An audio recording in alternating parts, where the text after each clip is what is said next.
আসসালামু আলাইকুম, সবাইকে স্বাগত জানাচ্ছি আমার কিচেনে।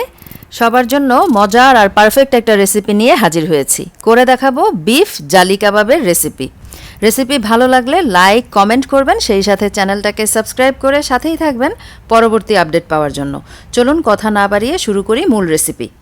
এখানে বিফ নিয়েছি 700 গ্রামের মতো। এই বিফগুলোকে আমি কিমা করে নেব। ছোট ছোট টুকরা করে নিয়েছি, যেহেতু ব্লেন্ডারে কিমা করব। আর মাংসর সাথে যদি একটু চর্বি হয় তাহলে কাবাবটা বেশি ভালো হয়, তাই আমি চর্বিযুক্ত কিছু মাংস অ্যাড করে নিয়েছি। এবারে ব্লেন্ডারের জারে ব্লেন্ড করে নিচ্ছি। আর মাংসগুলোকে আগেই ধুয়ে আমি পানি ঝরিয়ে রেখেছিলাম। আপনারা চাইলে পাটায় পিষেও কিমাটা তৈরি করে নিতে পারেন, সেক্ষেত্রে কষ্টটা বেশি হয় এবং সময়ও বেশি লাগে। ব্লেন্ডারে করে নিলেই সব থেকে সহজ হয়। এই যে আমি কিমা করে নিয়েছি, আর একদম মিহি পেস্ট করে কিন্তু ফেলা যাবে না। মাংসর কিমাটা কীরকম হবে আশা করি ভিডিওতে দেখেই বুঝতে পেরেছেন। সাথে দিয়ে দিলাম একটা ডিম, 3 পিস ব্রেড ব্লেন্ডারে ব্লেন্ড করে নিয়েছি সেটা দিয়ে দিলাম। 1 টেবিল চামচ পরিমাণ আদা রসুন পেস্ট, 2 টেবিল চামচ টক দই, লবণ দিয়ে দিলাম স্বাদ অনুযায়ী, টমেটো কেচাপ দিলাম, আর দিয়ে দিচ্ছি পেঁয়াজ বেরেস্তা। কাবাবের মধ্যে তো বেশ মশলা অ্যাড করতে হয়। আমি এখানে প্যাকেটের কেনা মশলাটা ব্যবহার করছি, শানের কাবাব মশলাটা দিয়ে দিলাম।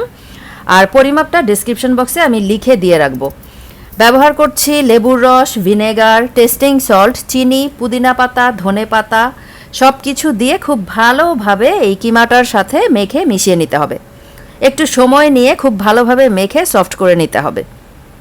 এখানে টক দইটা ব্যবহার করার কারণে কিমাটা কিন্তু তাড়াতাড়ি সেদ্ধ হবে, যেহেতু আমি কাঁচা কিমার কাবাব বানাচ্ছি। এবারে 1 ঘন্টার জন্য ম্যারিনেট করে রেখে দিব। এরই মাঝে আমি ব্রেড ক্রাম্বস নিয়েছি, এখানে 4 পিস ব্রেড এর ক্রাম্বস নিয়েছি এখানে, আর নিয়েছি 2টো ডিম। আজকে 6 পিস জালি কাবাব বানাবো, তার জন্য 2টো ডিম লাগবে। সামান্য একটু লবণ দিয়ে ফেটিয়ে নিলাম। আর সেই যে কিমাটা, এই কিমাটাকে কিন্তু ফ্রিজের নর্মাল চেম্বারে একটা বক্সে ভরে 1 দিনের জন্য এইভাবেই রেখে দিতে পারেন। কোনো অকেশন থাকলে সেদিন বের করে কাবাবগুলো শেপ দিয়ে বানিয়ে নিতে পারেন। তো আমি 1 ঘন্টার জন্য ম্যারিনেট করে নেওয়ার পর কাবাবগুলো বানিয়ে নিচ্ছি। জালি কাবাবের সাইজটা একটু বড় হয়, সেই অনুযায়ী কাবাবের মিশ্রণ নিয়ে কাবাবের শেপ দিতে হবে। ব্রেড ক্রাম্বসে গড়িয়ে হাতে একটু চেপে দিলেই কিন্তু কাবাবের শেপ হয়ে গেল। প্রথমে এইভাবে সবগুলো বানিয়ে নিতে হবে। আর আজকে কাবাবগুলো আমি ফ্রোজেন করেও দেখাবো। ফ্রোজেন করে রাখলে 1 থেকে 2 মাস পর্যন্ত কিন্তু ডিপ ফ্রিজে রেখে এই কাবাবগুলো খাওয়া যায়।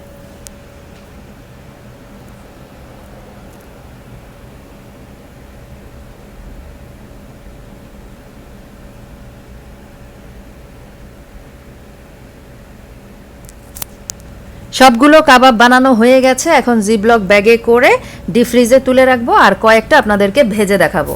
কারণ অনেকেই কনফিউজ থাকেন যে কাঁচা বিফের কিমা দিয়ে বানানো কাবাব ঠিকমতো সেদ্ধ হবে কিনা, তো কতটা সময় ধরে কাবাবটা কুক করলে সেদ্ধ হবে আর আপনাদের কোনো কনফিউশন থাকবে না, এবং জালি জালি যেই ভাব আছে জালি কাবাবের মধ্যে সেটাও কিভাবে আনবেন, সবগুলো টিপসই আজকে দেখাবো। তো আমি বেশ কিছু কাবাব জিব্লক ব্যাগে করে ডিপ ফ্রিজে রেখে দিচ্ছি। আপনারা চাইলে এয়ারটাইট বক্সও ব্যবহার করতে পারেন। এই কাবাবগুলো এখন ভেজে নিব। তো ডিমের মধ্যে ডুবিয়ে নিচ্ছি। অন্যদিকে তেল গরম হতে বসিয়ে দিয়েছি। তেলটা কিন্তু অনেক বেশি গরম করা যাবে না, তেলটা মোটামুটি গরম হয়ে আসলেই কাবাবগুলো দিয়ে দিতে হবে। আর এই কাবাবগুলোকে সময় ধরে, মানে ঘড়ি ধরে 8 থেকে 10 মিনিটের জন্য ভেজে নিতে হবে। তাহলেই কিন্তু সুন্দরভাবে কাবাবগুলো কুক হবে বা মাংসটা কুক হবে। যেহেতু বিফ দিয়ে বানানো কাবাব, মাংসটা সেদ্ধ হতে কিন্তু একটু সময় লাগবে চিকেনের তুলনায়। তো প্রায় 4 মিনিট পরে আমি কাবাবগুলোকে উল্টে দিচ্ছি। আর চুলার আঁচটা মিডিয়াম থেকেও আমি লো করে রেখেছি। অনেক বেশি আঁচে রান্না করলে কাবাবটা উপর থেকে কালার চলে আসবে, কিন্তু ভেতর থেকে কিন্তু সেদ্ধ হবে না। তো প্রায় 6 মিনিট পরে আমি ডিমের মিশ্রণটা উপর থেকে হাত দিয়ে এভাবে ছিটিয়ে দিচ্ছি।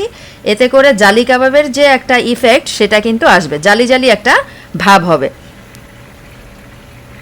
তো ডিমটা দিয়ে উল্টে দিলাম, আবারও অন্য সাইড থেকে আমি ডিমটা ছিটিয়ে দিচ্ছি। 6 পিস কাবাব ভাজার জন্য আমার 2টো ডিম কিন্তু পুরাই লেগেছে।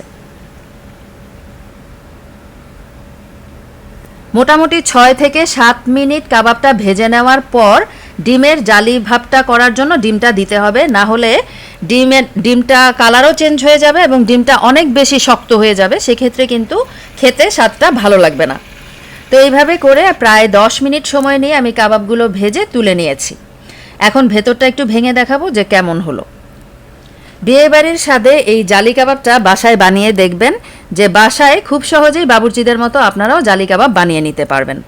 আর যেহেতু টক দই ব্যবহার করেছি তার কারণে কিন্তু কাবাবটা আরও তাড়াতাড়ি সিদ্ধ হয়ে গেছে। পোলাও বিরিয়ানির সাথে পরিবেশন করার জন্য পারফেক্ট একটা রেসিপিটা কেমন লাগলো অবশ্যই জানাবেন। ভিডিওতে একটা লাইক দিতে ভুলে যাবেন না। সেই সাথে সবাই খুব বেশি ভালো থাকবেন। কথা হবে পরের পর্বে নতুন আরও একটা রেসিপি নিয়ে। সে পর্যন্ত আল্লাহ হাফেজ।